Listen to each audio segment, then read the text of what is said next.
Time as we know it was once far too proud to be measured. It was a presence, not a number, not a sequence, not a grid on your phone. Just a vague unfolding, something that happened when it happened, and not a moment sooner. No one counted minutes, they counted shadows, or the way the light slouched across the floor in late afternoon, like a cat too tired to care. Before clocks, before schedules, before alarms and deadlines, there was only guessing. And sometimes, not even that. Time passed like weather. You didn't control it. You endured it. If the bread was baked and the cows came home, it was evening. If your shadow vanished under your feet, it was midday. And if the stars blinked on, then you were late for something, even if you didn't know what. The first clocks weren't really clocks, they were sticks. Gnomons, a word no one remembers how to pronounce. Vertical pieces of wood or stone stuck into the ground, hoping to shame the sun into telling the truth. And when it did, it was rough at best. Noon looked a lot like 11:23, and no one agreed where the hours began, or how many there should be. Later, humans added water, not because they trusted it, but because it was at least predictable. The clepsydra, a bowl with a hole in it. Time was measured in drips. You filled a vessel, let it leak into another, and watched the world drain one drop at a time. Tick, tick, tick, drip. The Greeks, always poetic, called it a water thief, because every drop was a second you'd never get back. These early timekeepers were more sculpture than science. They didn't tick, they sighed. They didn't chime, they leaked. And people stared at them anyway, hoping they'd make sense of something deeper. Of mortality, maybe, or dinner. Then came the sundials. Proud, noble, carved in stone, facing the heavens with open arrogance. They worked, assuming it wasn't cloudy, which it often was. They didn't like windows either, or caves, or night. A sundial was a liar that told the truth only once a day. And yet, civilizations built entire cities around them. Town squares with giant stone slabs etched with numerals too worn to read. People would gather to see how long their shadows stretched, not because they needed to, but because it reminded them they were still part of something. Moving. And yet, none of these devices could be carried. A sundial in your pocket was only useful if you were very still, very outdoors, and very patient. Water clocks spilled, gnomons didn't travel well, and no one liked guessing anymore. Eventually, the world grew louder. More people, more places to be, more things to miss. Guessing stopped being romantic. It became inconvenient. So we built mechanisms. We gave time teeth. We wrapped it in gears and tension and springs, and we locked it behind tiny glass faces so it could stare back at us while it counted our decay. This is where the clock begins, not as a solution, but as a symptom. The clock was never meant to be kind. It was meant to be correct, and in the beginning, it wasn't even that. Before watches fit in pockets and before alarm clocks yelled across bedrooms, there were towers. Enormous, hunchback structures stuffed with wheels and bells and ropes, ticking not to tell the time, but to own it. In 14th century Europe, timekeeping was less a convenience and more a declaration. A church might commission a giant mechanism, not because the villagers begged for punctuality, but because controlling time meant controlling people. If the bell rang, you obeyed. You prayed, you ate, you stopped, you marched. You lived by the sound of something that didn't care who you were. These early tower clocks were beautiful from a distance and chaotic from within. Wooden gears gnawed at each other like clumsy animals, weights hung precariously over stone floors, relying on gravity and hope. Ropes frayed, bells cracked, and still the town listened. Accuracy was a fantasy. These machines could be off by hours, but as long as they struck their bells with conviction, the illusion of order remained intact. A bell ringing 12 times at 11:26 still felt like authority. The sound mattered more than the truth. Inside these towering beasts lived the escapement, a modest little device that changed everything. It was the first time humans learned to interrupt motion on purpose, not stop it, but regulate it. A gear that resisted spinning freely, a tick followed by a talk. Not because it had to, but because it was told to. This was revolutionary, not because it made clocks more accurate. It didn't, but because it introduced rhythm to the measurement of life. Time no longer flowed, it stepped. People began to notice the tick, and even when they didn't trust it, they obeyed it. The clock didn't know better. It just insisted.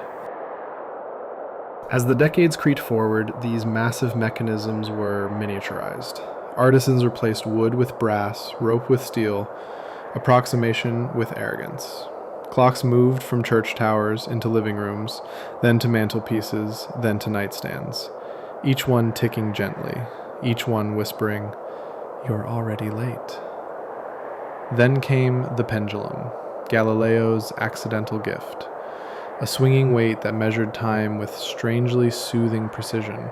The longer the string, the slower the swing. The slower the swing, the more hypnotic the passage of time felt. And so, households filled with clocks that ticked slowly, predictably, and beautifully. Grandfather clocks with faces like old librarians. Cuckoo clocks that interrupted silence with mechanical absurdity. Clocks that needed to be wound, fed, respected, or they would die dramatically at 3:17 in the morning. Time had officially moved indoors. It was no longer dictated by the sun or the church bell. It was now personal. Your time, your clock, your guilt. This led, inevitably, to the pocket watch, a miracle of compression. All the machinery of domination shrunk into a delicate circle nestled inside your coat. It didn't just tick, it ticked with you. It moved as you moved. It stopped when you forgot to wind it. And in that pause, a strange thing happened. People panicked. For the first time in history, humans feared losing time they couldn't even see. A stopped watch wasn't just a broken tool. It was a void, a question with no answer. What time is it became less about curiosity and more about control. By the 19th century, time was no longer just measured, it was managed. Factories ran on synchronized clocks, train stations demanded timetables, governments imposed standard time zones. A nation could now be punctual, which was, in many ways, the most terrifying invention of all. And yet, no one really asked if time wanted this. If maybe, just maybe, it preferred to pass in clouds and shadows rather than in numbers and chimes. But it was too late. Time had been chained, and the clock was holding the key. By the 19th century, the clock was no longer content being furniture. It wanted to be law. The Industrial Revolution didn't just change how things were made, it changed when, and suddenly the clock was everywhere, not as decoration, but as supervisor. In factories, giant wall clocks stared down from metal beams like mechanical foremen. They didn't blink, they didn't smile, they just ticked. And with every tick, a worker felt more replaceable, more measurable, more late. Time had become currency. If you arrived 5 minutes early, you were invisible. If you arrived 1 minute late, you were a problem. The clock had no empathy. It didn't care about mud, illness, hunger, or heartbreak. It only cared about numbers lining up. This was the birth of clocking in, punch cards, timestamps, proof that you existed between 7:02 a.m. and 4:56 p.m., even if you don't remember what happened in between. Your life reduced to columns and ink. In some factories, workers were fined for checking the time too often. In others, clocks were covered to reduce distractions. It was never clear whether you were supposed to know what time it was or just pretend you were always on it. Meanwhile, outside the factories, another kind of clock was flexing its gears, the railway timetable. For centuries, towns ran on their own local solar time. Noon was when the sun said so. But trains don't care about sunlight. Trains want precision. And so the railroads gave us something cruelly efficient: standard time. Suddenly, it was noon in every town at the same moment, whether the sun agreed or not. Time was no longer personal. It was national, a shared fiction enforced by synchronized hands on distant clocks. Engineers set their pocket watches by telegraph signal.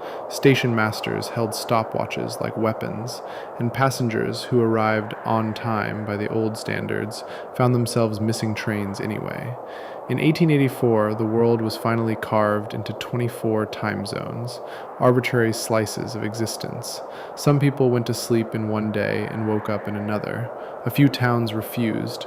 Others changed the hands on their clocks but never adjusted their hearts. And what about the people? They adapted, slowly, grudgingly, but completely.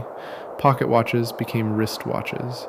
Time moved from the chest to the pulse, a constant flick of the wrist, a silent confession. Am I late? By the early 20th century, being on time was no longer a virtue. It was a requirement. People bragged about it. They built reputations on it. They disciplined children with it. Time, once a flow of sunlight and intuition, had become a grid, something to be obeyed, not felt. And behind it all, the clock ticked louder than ever, not because it changed, but because we started listening differently. We stopped hearing the tick as sound and started hearing it as command. What began as a tool had become a boss, a silent, swinging manager, and no one dared argue with it.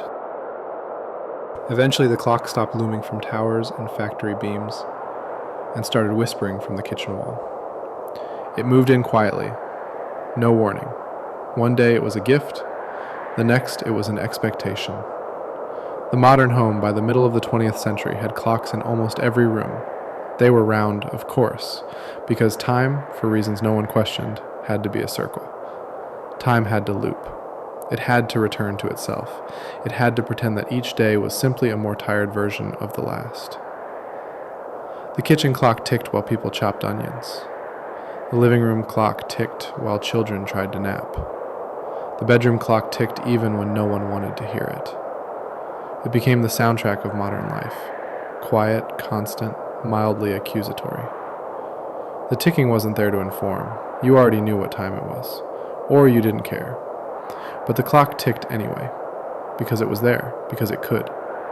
Alarm clocks became standard, square things with glowing numbers and fake bells that screamed instead of rang.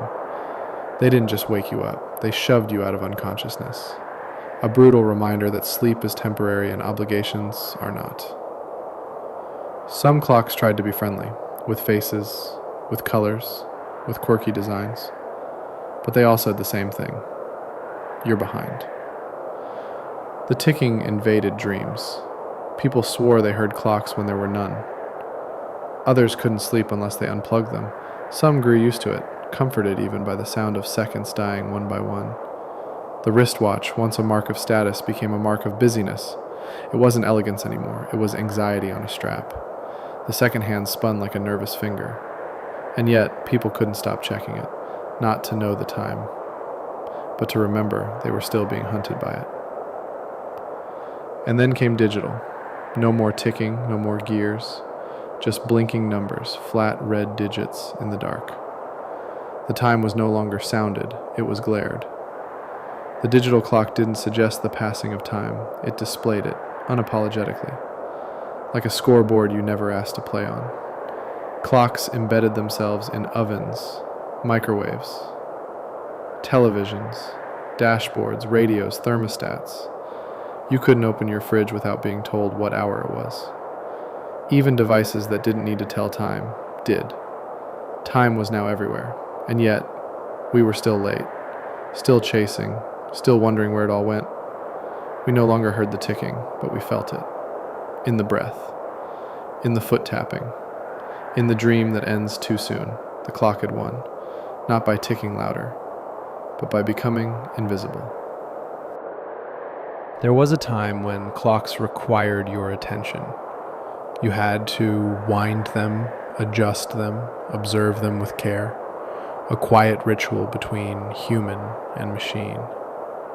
Their ticking was a heartbeat you chose to host, a mechanical whisper that depended on your effort, on your presence, on your willingness to keep it alive. But now that relationship has changed. Modern clocks no longer need you to tick.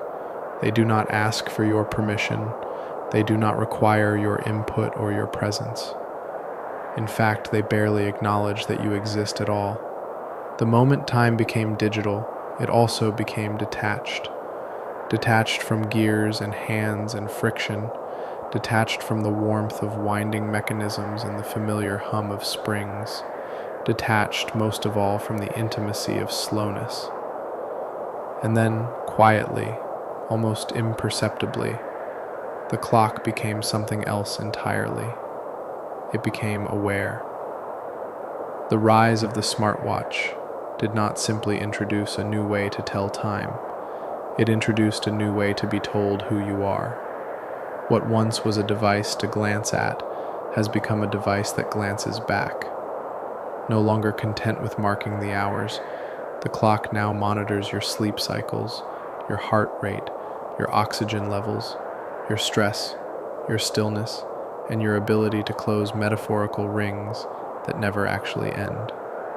It vibrates against your skin, not to tell you the time, but to tell you that you haven't moved enough, haven't breathed deeply enough, haven't stood up in too long, haven't earned your digital applause. This isn't a timepiece. It's a pulse tracker, a motion auditor, a tiny algorithmic manager that sits on your wrist, humming quietly, collecting data and waiting for you to fail at whatever performance metric it was programmed to care about this week. And still, we wear it. We strap it on every morning like armor, but not to protect us from time, to protect us within it. In its quest to make us more efficient, the clock has made us more measurable. We are no longer just late or early. We are now quantifiable. We are ranked by productivity scores, sleep quality scores, readiness scores, scores that change even when we feel the same, as if time had not only escaped our control, but taken over our identity entirely. A grandfather clock, for all its size and drama, never judged your breathing. It never told you how many hours you were motionless, or how often your heart stumbled at night. It simply ticked, loudly, proudly, unapologetically. You knew where it stood, and it stayed in its corner. The modern clock does not stay in its corner. It follows you. It updates silently, corrects itself behind your back, syncs with satellites you will never see, and tracks patterns you never asked to know existed. It shares its findings with your phone. Your phone shares with your cloud. Your cloud compares you to yesterday's version of yourself. And yesterday's version was also tired, also behind, also 3.7% less productive than your personal best from 3 Tuesdays ago. This, you are told, is useful. This, they say, is improvement.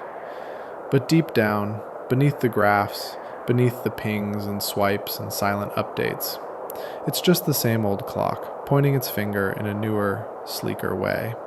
It doesn't tick anymore. It blinks. It buzzes. It pretends to be friendly, offering motivational reminders, playful challenges, subtle encouragement. But all of it serves the same purpose clocks have always served: to remind you that you are being watched by something you cannot stop. Unlike its older cousins, the clocks made of wood and brass and patience, the modern timekeeper no longer dies in poetic silence. It simply runs out of battery, or freezes during an update, or falls behind by exactly 8 minutes and 27 seconds because the Wi-Fi dropped in the middle of the night. There's no drama, no last chime, no ceremonial final tick, just failure, quiet, digital, and unceremonious. And still, even in that moment, even when the numbers fade from the screen and the strap grows cold against your skin, you don't feel free. You feel disconnected. Not from time, but from the version of yourself the clock convinced you were becoming. This is the great trick of the smart clock. It promises self-awareness, but delivers dependency. It promises control, but delivers compliance. It promises optimization, but delivers a quiet kind of despair. The despair of knowing exactly what time it is and still not knowing what to do with it. You are no longer late to events. You are late to goals, to targets, to internal deadlines you didn't set. And the clock will never let you forget. It doesn't need to say 3:17 for 40 years. It just needs to remind you, constantly, that time is never yours, that you are always chasing it, that you are never done, never enough. And when you finally take the watch off, when you leave it on a nightstand or forget to charge it, you'll glance at your empty wrist anyway. Not out of habit, but out of reflex. Because the clock might be off, but the part of you it rewired is still ticking. Not all clocks survive. Some stop. Not because they are broken, but because they are tired. Tired of spinning. Tired of counting. Tired of marking the endless, invisible trail from one second to the next, as if the world were still paying attention. There is a clock in your grandmother's kitchen, or maybe it's your own, hanging above the doorway, slightly crooked. It says 3:17. It has said 3:17 for as long as anyone can remember. It is not right, but it is there, and its wrongness has become comforting. At first someone said, we should fix that, but no one ever did. The battery was too small, the mechanism too old, or maybe no one really wanted it to work again. A broken clock does not demand anything. It doesn't accuse, it doesn't count, it simply exists, frozen in a perfect, useless honesty. And in that stillness, there's a strange sense of peace. For 2 moments a day, the broken clock is right. The rest of the time, it's wonderfully, defiantly wrong. And perhaps that's what makes it so rare, a machine that no longer pretends to be correct. There's a certain beauty in a clock that is given up. It has nothing left to prove. It once moved with purpose, with gears and springs, and a noble desire to be helpful. But now it sits in silence, not out of failure, but because it finally understood that no one is really listening. Unlike digital clocks, which disappear when they die, fading into blankness, vanishing without ritual, the analog clock stays. Its hands freeze, yes, but its face remains. It still looks back at you with that circular certainty, as if to say, this is the time I chose, let it be enough. And we let it be. We walk past the clock that's stuck at 3:17, and we no longer glance at it to know the hour. We glance at it to remember something else, a feeling, a room, a decade. We remember what was happening when it stopped, or what hasn't happened since. Some clocks, like some memories, never move forward. They remain as they are, because that's the only way they feel real. In antique shops and forgotten attics, these clocks gather in quiet clusters, their glass dusty, their hands rusted, their ticking long gone. They sit beside yellowed books and bent photo frames, waiting for someone to lift them, wind them, forgive them. But no one does, because no one expects them to return. That expectation died long ago, not with the battery, but with urgency. What would happen, really, if all the clocks stopped? Not metaphorically, but literally. If, for just a moment, no gear turned, no hand moved, no display blinked, would the world collapse into chaos? Or would it take a breath? The broken clock is not a tragedy. It is a reminder that silence is possible, that measurement is optional, that the world continues, tick or no tick. In some cultures, broken clocks are removed from the room before a funeral. The belief is that they might trap the spirit, holding it between seconds, tethering it to a world it's no longer part of. And yet, we keep broken clocks in our homes all the time, sometimes on purpose, sometimes without noticing, sometimes because they hold something that no functioning clock can: stillness without consequence. A working clock demands attention. A broken clock grants freedom. It's strange how the absence of function can become a kind of truth. You stop asking it what time it is. You start asking it why it stopped. And there's never a clear answer. Maybe the battery died in the middle of a thunderstorm. Maybe someone tried to fix it and forgot to finish. Maybe it simply decided it had done enough. Or maybe, and this is the idea that haunts you, slowly, softly, like dust on a bookshelf, maybe it was never supposed to last this long. Clocks are designed for permanence, but they are built with wear. Their materials are patient, but not infinite. They crack, they fade, they slow down gradually, like the people who live around them. And yet we rarely throw them away. A broken lamp, a broken toaster, even a broken television might be discarded without a second thought. But a broken clock, we hesitate. Perhaps it's because we don't want to disrespect time. Even when it no longer works, we still sense that the clock remembers something we don't. Or perhaps it's because we know, deep down, that letting go of a broken clock is more than decluttering. It's admitting that time did pass, that something did end, that the moment it stopped is now sealed and unchangeable. And so we keep them on walls, in drawers, in memory. We walk past them day after day, not asking them to be useful, but allowing them to exist in their quiet rebellion. And maybe that's why 3:17 matters. Not because it's special, not because something happened, but because nothing else did. The world moved on, but the clock did not. And somehow, in its refusal to move, it reminds us that stopping is still an option.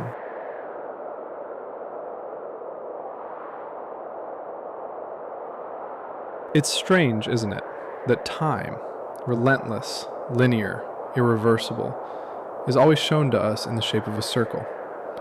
The most misleading symbol for the one thing that never truly returns. The clock face is round, unapologetically so. 12 numbers arranged with ceremonial symmetry, 2 hands revolving endlessly in what looks from a distance like repetition. And yet, nothing ever repeats. Not really. The sun may rise again, but not with the same clouds, not with the same thoughts in your mind, not with the same heartbeat, the same silence, the same second. And yet we keep spinning. We watch the hour hand make its slow pilgrimage from one number to the next, only to return to where it began. But by then, the world is different. You are different. And the illusion of sameness becomes a quiet lie we agree to tell ourselves each day. The circular clock tells us that noon will come again, that night will fall again, that minutes are not lost, only borrowed. But deep down, we know better. Time is not a wheel, it is a rope, pulled in one direction only, fraying slightly with each moment until there's nothing left to grip. So why then the circle? Why build our experience of time on a shape that always leads back to itself? The answer is not practical. It is not efficient. It is, perhaps, ritualistic. In ancient temples, circles represented eternity, the cycle of life and death, the return of the seasons, the orbit of stars, the spinning of the heavens above heads too small to understand them. Before the mechanical clock, the circle was sacred. And so when we built a machine to mimic the movements of the sun, we gave it a shape we already trusted. The circular dial became a comfort, a quiet agreement between chaos and control. If the sun came back around, then maybe so would the answers. Maybe time, too, could become something tame. The earliest clocks, carved from stone and metal, honored this design, not because it was the only option, but because it felt correct. A square clock might mark the same hours, but it wouldn't feel like time. A straight line would make the passing of minutes too permanent, too final, too real. But a circle offers mercy. The kind of mercy that says, you'll get another chance. You'll come back here again. You'll wake up tomorrow and the hands will still be moving, even if they aren't, even if they stopped at 3:17, even if they haven't moved in 40 years. The shape remains. A broken circle is still a circle. There is also something deeply human in our need to return, not physically, but psychologically. We replay moments, we revisit memories, we retrace steps we never really left. And the roundness of the clock reflects that tendency, the need to come back, to start again, to believe that looping through time will somehow change what we couldn't in the straight path behind us. But time, unlike the clock, does not curve. You may return to the same number on the dial, but you are not the same person who was there before. Your hands may move in circles, but your life doesn't. That is the quiet betrayal of the analog clock. It promises return, but delivers erosion. Still, we find ourselves hypnotized by the motion. There's a reason we stare at ticking hands when we feel anxious or bored or uncertain. There's something meditative about watching time fold over itself, even if the folding is a fiction. The circle becomes a container, a boundary, a cage perhaps, but a familiar one.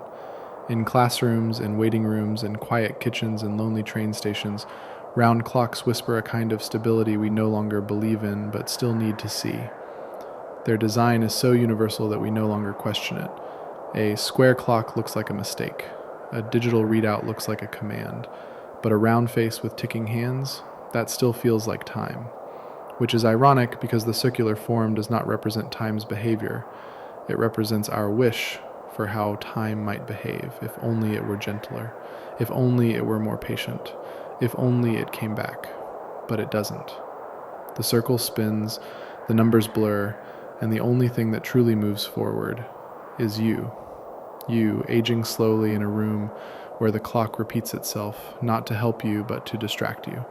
Because a clock's greatest trick is not in its ticking, nor in its silence. It is in its shape, in convincing you that time is a circle, that you can always come back. But the truth is quieter, and sadder, and harder to draw. Time is not round. It does not loop. It does not forgive. But your clock will never tell you that. It will simply smile in its perfect symmetry, turning its hands with steady grace, whispering again and again, almost there, almost back, almost the same. Until, of course, it stops.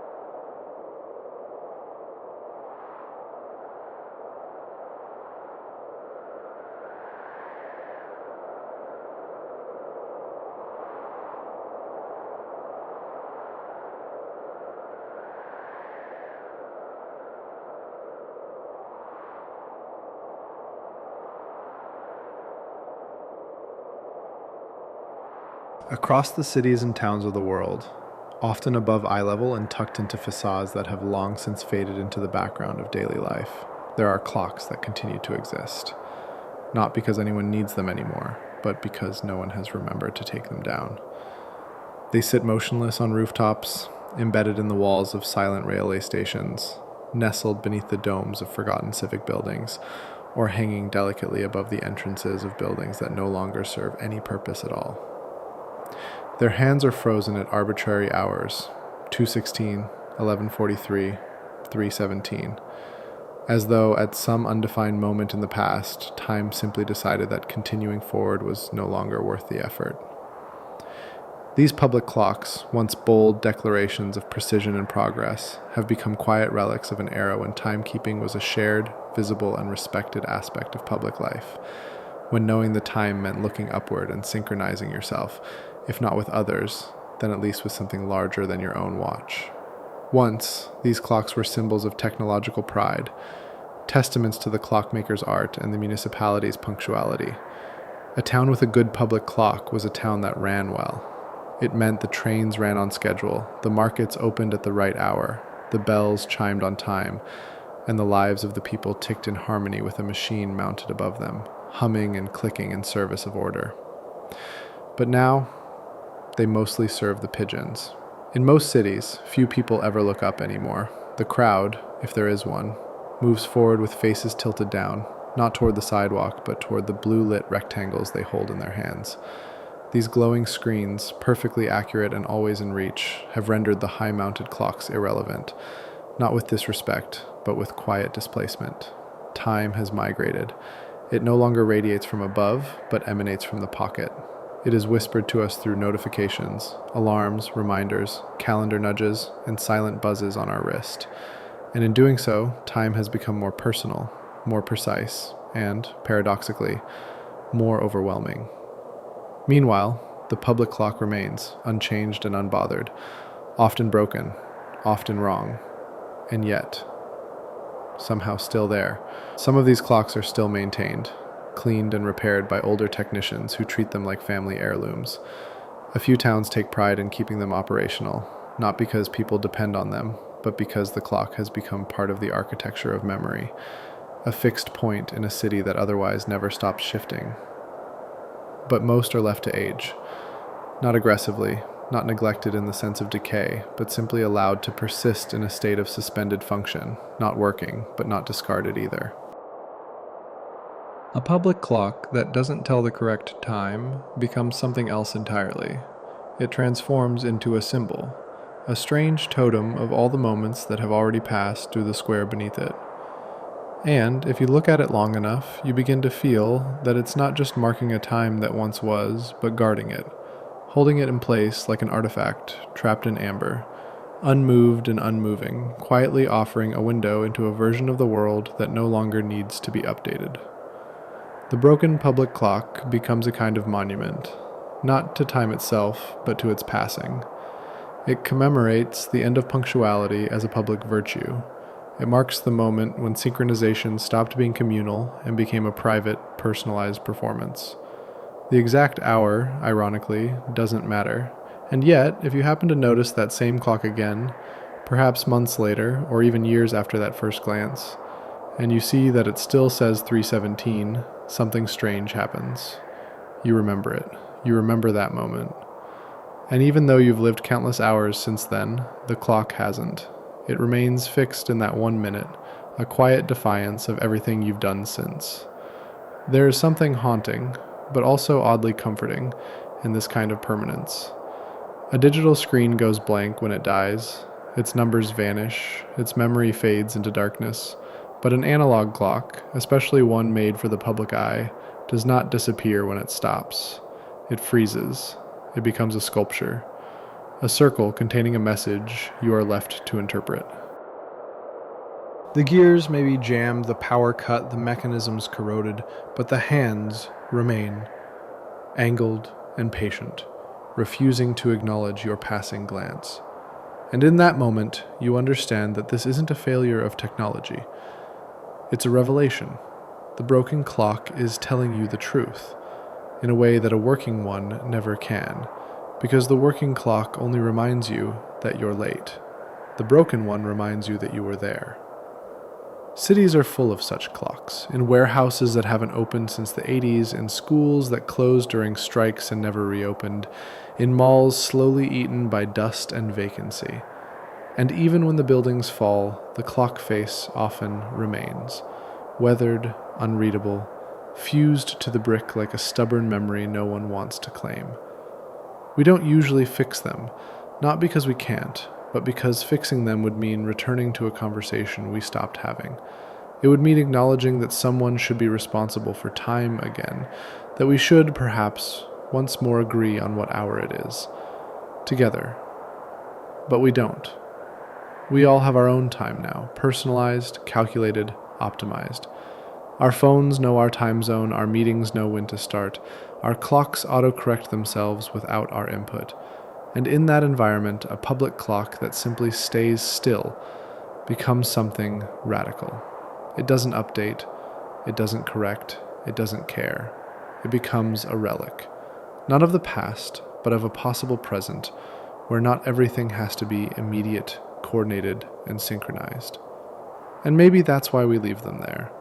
Not out of laziness or budgetary neglect, but because, deep down, we need something in the world to stay the same, something to remind us that not everything is accelerating, that not everything is optimized, that somewhere, high above, there is still a clock stuck at 3:17, and it will be 3:17 tomorrow, and the day después de eso, and no one will be late.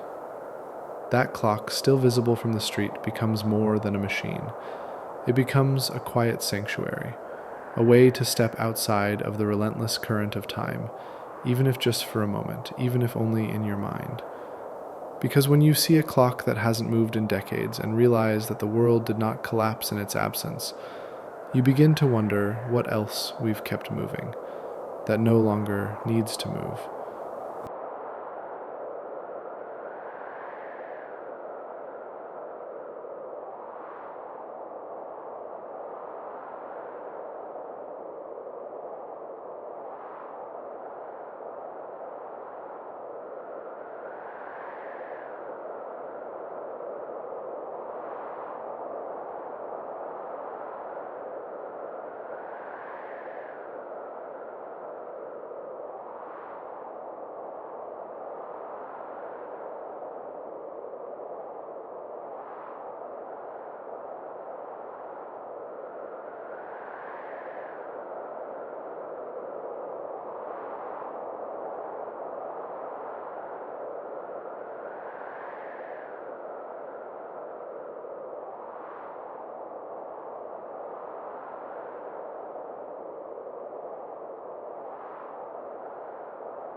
Somewhere in a drawer, a box, or a cabinet you rarely open, there is a clock that no longer works.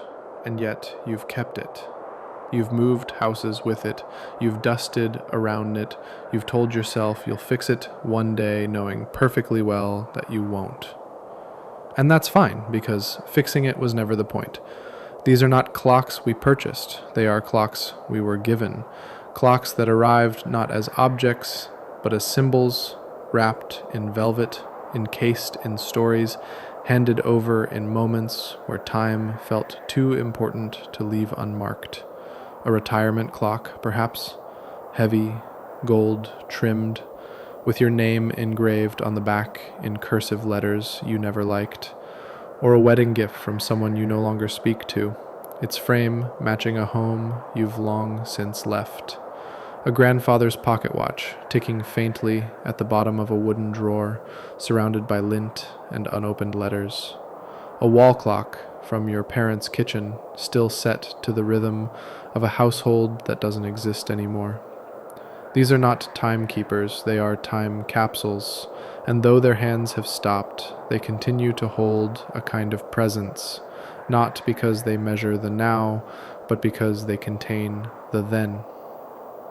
You can look at them and remember not just what they used to show, but what was happening around them when they did. You remember the ticking in the background of Sunday lunches, the slow chime at the top of the hour during long silences, the subtle click that echoed through the hallway after midnight when everyone else had already fallen asleep. These clocks did not just sit on walls or tables. They embedded themselves into the background of your life, becoming as natural and unnoticed as wallpaper, and yet, like wallpaper, you would feel their absence instantly if they were ever gone. And now, even broken, they remain, because their silence speaks louder than the precise chirp of the newest digital device. In a world obsessed with function and upgrade, the fact that you've kept this clock, this object that does nothing, is quietly radical. It defies the logic of replacement. It resists the urge to optimize. It declares, without saying so, that some things matter not because of what they do, but because of where they've been. A mechanical watch worn by a great-grandparent is not special because it tells the time. It is special because it told their time. It marked their mornings. It ticked in their pocket as they worried and waited and walked through decades you've only read about in textbooks.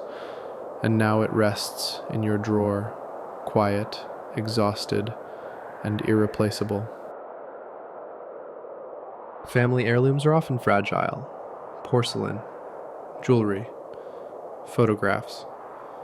But a clock is different. It doesn't just carry a memory, it carries a rhythm. Or at least it once did. And even in stillness, it somehow retains the echo of that rhythm.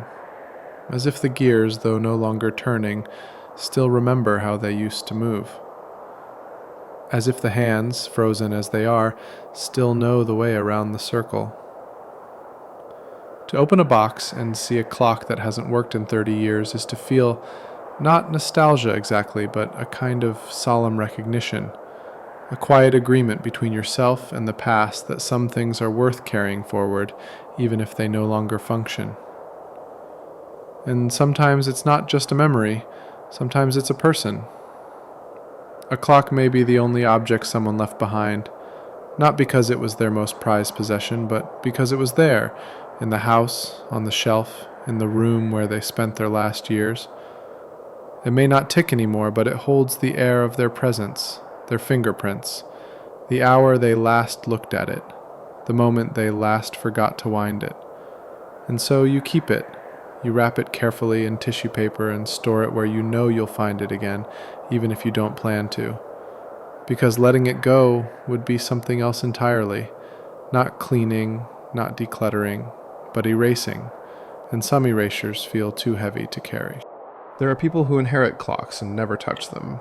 They leave them exactly where they were, on the same shelf with the same dust, as if disrupting their position would disrupt the memory, as if the room would protest, as if the hands, long still, might move again out of shock or sadness.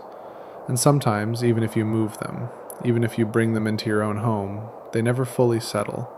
They remain slightly out of place, not because they don't match the decor, but because they belong to a time that your space no longer knows how to hold. But you keep them anyway, because they remind you of something that no modern clock can. That time is not just something you follow, it's something you inherit. You inherit the hours your ancestors counted, the minutes they waited, the seconds they lost. And in a small, symbolic way, you inherit the ticking they once heard, even if your version no longer makes a sound. To wind an old clock is a sacred act, not because it's difficult, but because it is deliberate.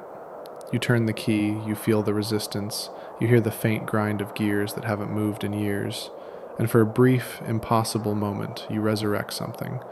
Not time itself, but the sense that time is still connected to hands. Your hands, their hands, the hands on the clock, all touching across decades, all meeting in the same small motion. But even if you never wind it, even if the clock remains still forever, it continues to hold something important. Not function, not usefulness, but weight. The kind of weight that keeps you grounded, that tells you there are things in your possession that do not need to be explained, because they are not tools, they are evidence. Evidence that someone lived before you, evidence that time was felt before it was measured, evidence that not all ticking needs to lead somewhere. And so you keep it, the clock in the drawer, the one with the cracked face, the one whose hands are loose, the one whose ticking, if it returned, might sound more like a whisper than a beat, because in that whisper there is still life. Not the kind that moves forward, but the kind that reminds you you've already come from somewhere.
From the beginning, we have looked for patterns. We have stared at the sky, the seasons, the sun, and the shadows, trying not only to survive their rhythms, but to decode them, translate them, eventually compress them into something smaller than ourselves.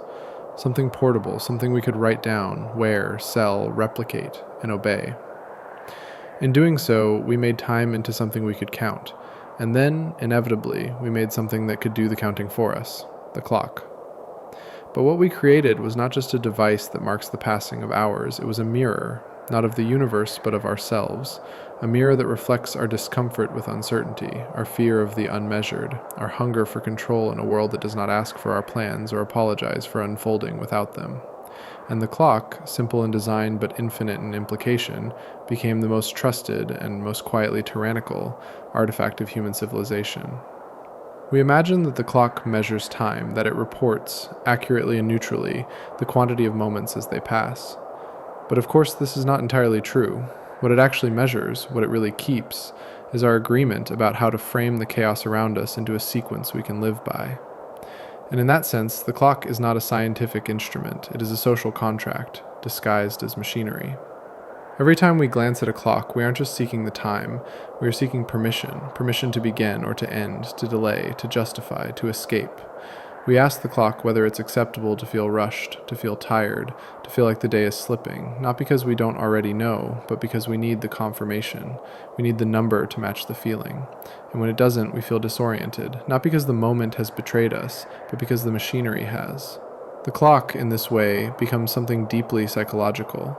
Its ticking is not just sound, it is affirmation, a continuous rhythmic whisper that says, yes, yes, yes. Yes, this moment is happening. Yes, this moment is passing. Yes, this moment has already gone. And while we think this gives us structure, What it really gives us is a reminder that time, for all its utility, has no loyalty to us.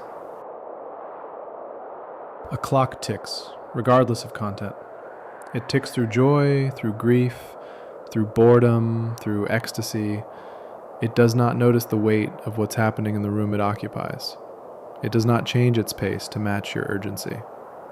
And in that indifference, there is something strangely divine, or perhaps deeply inhuman.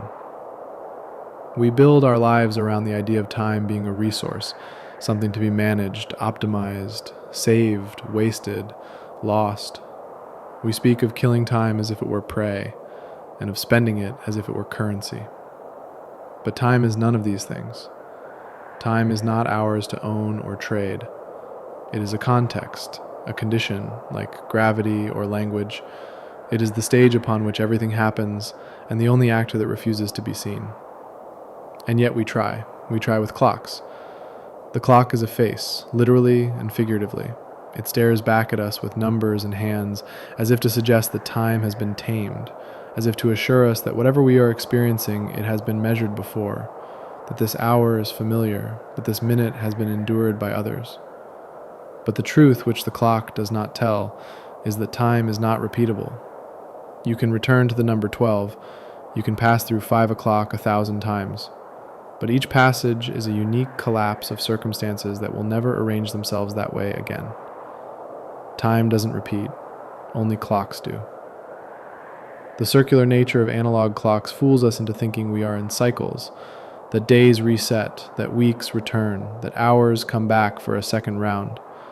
But they don't. The second time you live through 718 is not a return. It's an entirely new moment, wearing the mask of a familiar number. And perhaps the most misleading thing we've ever believed is that this makes it manageable. The clock became the mechanism by which we tried to transform the infinite into the finite, to reduce eternity into slices, to break the ocean of experience into teaspoons. We used it to make days out of light and dark, to make lifetimes out of years, to assign meaning to moments based on how many digits had turned since the last time we felt like we had a purpose. But meaning, like time, cannot be assigned by machinery. A clock can tell you it's 2:47 p.m., but it cannot tell you why that matters. It cannot tell you that this is the hour you will make a decision that echoes for years, or that this is the minute you'll regret not speaking up, or that this particular 30-second silence will follow you into dreams for the rest of your life. The clock cannot measure memory, it cannot measure presence, it cannot measure loss, it cannot measure the difference between standing still and standing alone. And yet, we pretend that it can. We let it divide our days. We let it tell us when to wake, when to stop, when to be busy, when to pretend we're resting. We trust it to structure our aspirations, and perhaps that's why we panic when it breaks. When a clock freezes, something inside us stutters. The room feels unanchored. The ticking that once seemed annoying now feels like absence. The silence becomes heavy, and though we know the world is still moving, something about the stillness of the hands makes us feel suspended. And yet, there is something liberating about a clock that no longer works. It does not lie to you. It does not hurry you. It does not pretend to understand. It simply remains, honest in its dysfunction, sincere in its surrender. A broken clock, unlike a functioning one, is not trying to shape your life. It is not issuing suggestions or commands. It is not whispering that you should be elsewhere. It simply exists. And perhaps that's why we don't always throw them away. We keep the clock that doesn't tick, because in some quiet way, it has stopped trying to be in charge. It has retired from the illusion. It has stepped aside and allowed life to unfold without counting it. And in that gesture, the broken clock becomes something the working one never could, a companion rather than a conductor. Maybe that's the lesson, that time, whatever it is, does not need to be conquered. It does not need to be carved into digits or locked behind glass. It does not need to be efficient, productive, optimized. It does not need to be obeyed. It only needs to be witnessed. And perhaps the clock, in its humble circular honesty, is simply trying to help us do that. Not perfectly, not even accurately, but faithfully, as long as we allow it, even if it's stuck, even if it hasn't moved since 317, even if it hasn't ticked in 40 years. Because maybe the most meaningful moments in our lives don't need to be measured, only remembered.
There comes a moment, often quiet, often unnoticed, when you realize that the clock is no longer in charge of you in the way it once was.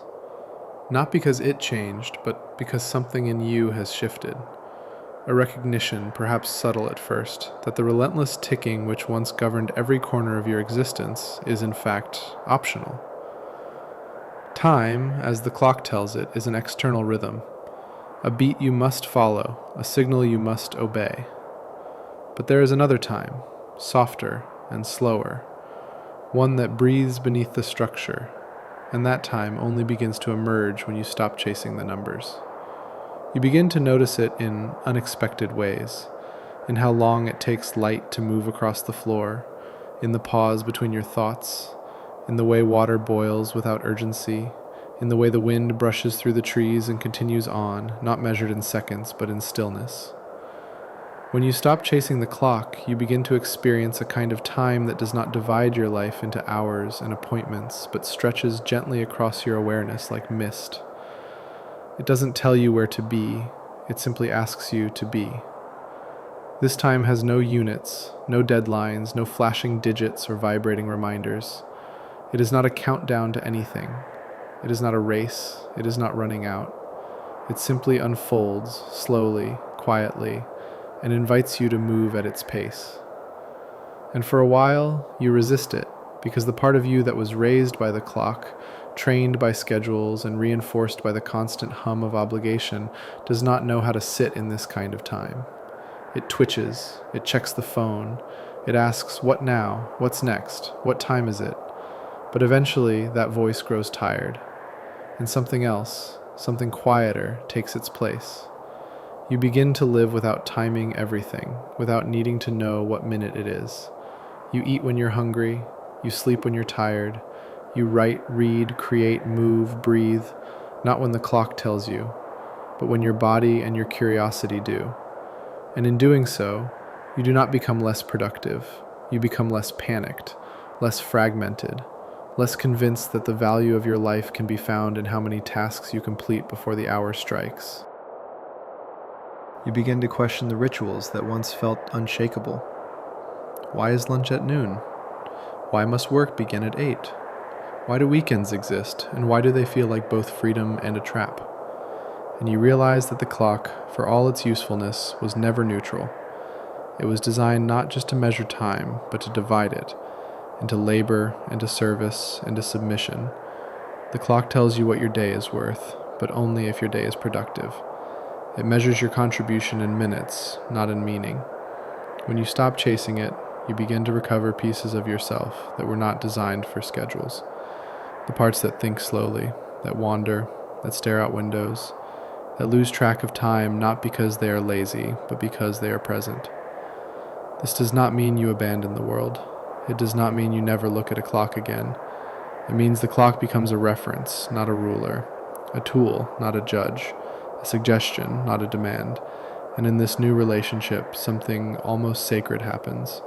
You rediscover your own tempo, the rhythm beneath the rhythm, the internal pacing that has always been there, but was constantly overwritten by alarms and meetings and blinking red digits. You begin to see that time does not have to be sharp, that it can flow, that it can stretch, that it can hold you rather than push you. And strangely, in this slowing down, you start to see others differently too. You notice how children live entirely outside of clocks, how they act based on energy, on interest, on joy, not based on the ticking of the hour. You notice how animals know when to rise and sleep, not by checking the time, but by sensing the world around them. You notice how your grandparents, when they forgot what day it was, didn't lose anything important. They simply returned to a rhythm that wasn't driven by artificial urgency. You remember how vacations feel longer, not because they have more time, but because the clock has been quieted, because for once you are allowed to just exist in the middle of a day without carving it into segments.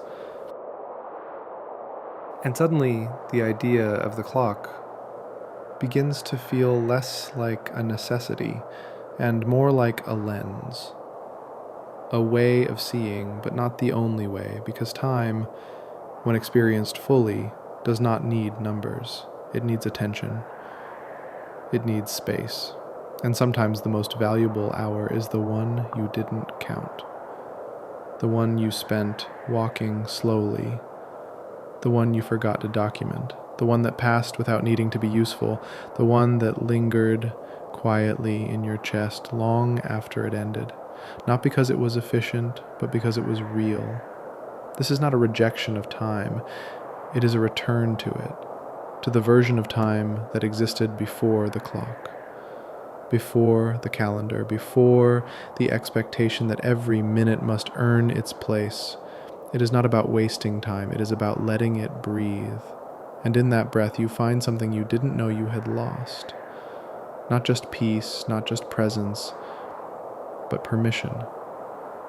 Permission to live a moment without measuring it, to be without explanation, to stop fully, gently, honestly, and not worry what number appears on the wall.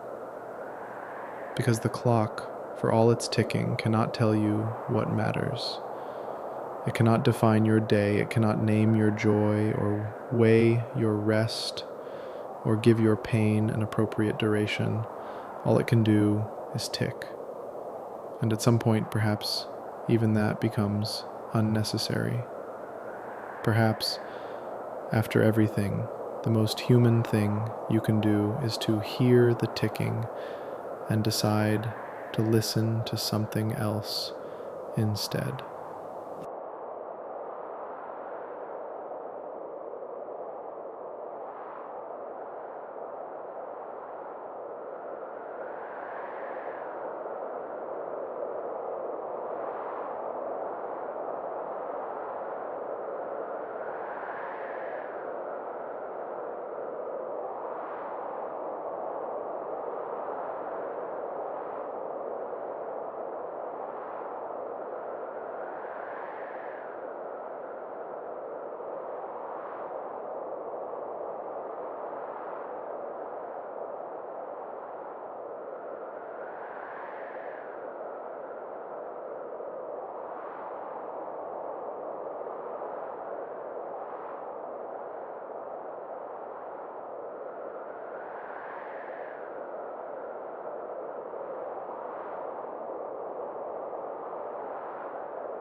In the hallway of an old building, one where the paint peels a little from the corners and the lights hum quietly even when no one is around, there is a clock that hasn't moved in decades.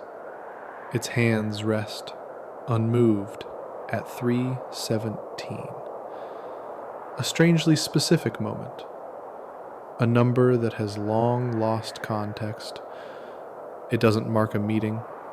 It doesn't remember an emergency. It doesn't commemorate anything anyone still alive can name. And yet, it remains. No one has bothered to take it down. No one has replaced its battery. No one questions it anymore. It is part of the architecture now, a permanent fixture of something that used to work. But maybe that's exactly why it feels important. Because in a world that never seems to stop moving, in a world where every second is pushed forward, monetized, optimized, squeezed for value, this little clock has chosen stillness. Or perhaps had stillness chosen for it. And in doing so, it became something entirely different. Not a tool, not a servant of schedules, but a relic. A quiet monument to the idea that time can be paused, not in reality, of course, but in perception. Every person who walks past it sees the same time, the same frozen moment, the same impossible stillness. And even if they don't stop to think about it, something in them notices, because something in us always notices when the rhythm breaks, when the ticking stops, when the machinery no longer cooperates with the world outside. That clock, stuck at 3:17, is not broken in the way other things are broken. It is not shattered. It is not ruined. It is simply paused, indefinitely, confidently, without apology. And in that pause, there is something strangely peaceful. It does not demand, it does not flash or beep or blink. It does not urge you forward. It does not ask you to catch up. It just stays, holding a moment that has long passed, like a photograph you didn't know you needed. There's a kind of mercy in that. We spend so much of our lives trying to keep up, trying to meet deadlines, be on time, stay ahead. And here, in this neglected corner, is a symbol that says, you can stop, just for a moment. Just long enough to remember that clocks are not gods, that time is not a commandment, that you are not late, you are simply here. Maybe that's why no one replaces it. Maybe everyone who notices it feels, deep down, that something about its silence is worth preserving. Not because we need to know what happened at 3:17, but because we need to believe that some things don't need to happen at all. That not every second must be productive, that not every hour must be measured, that not every mechanism must function to be meaningful. The clock that stopped is not empty.